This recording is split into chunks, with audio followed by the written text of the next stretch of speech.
নেই। আরে এটা কি? এখানে তো পাথর রয়েছে, এগুলো পাথরই তো। একদম এই ঘরটার ঠিক মাঝখানে গড ওসাইরিসের রত্নখচিত শবধার রাখা আছে। ঠিক এখানেই তাহলে পাতালে প্রবেশ করার দরজা রয়েছে? হ্যাঁ, তো নিচে যাওয়ার চেষ্টা করো। মানে পাতালে? হ্যাঁ। শান্ত শান্ত শান্ত শান্ত। পারবে তুমি? ও মাই গড।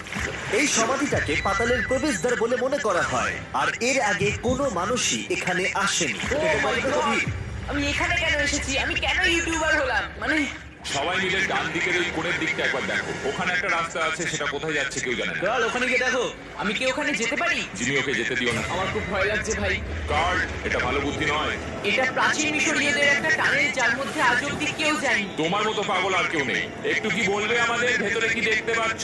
আমি সামনে অনেকটা রাস্তা দেখতে পাচ্ছি, আর এটা আস্তে আস্তে শুরু হচ্ছে। ভাই আমি সত্যি মানে এখানে রীতিমতো আটকে গেছি। ও মাই গড, ও মাই গড। তুমি ইতিহাসের পাতা নাম লেখালে।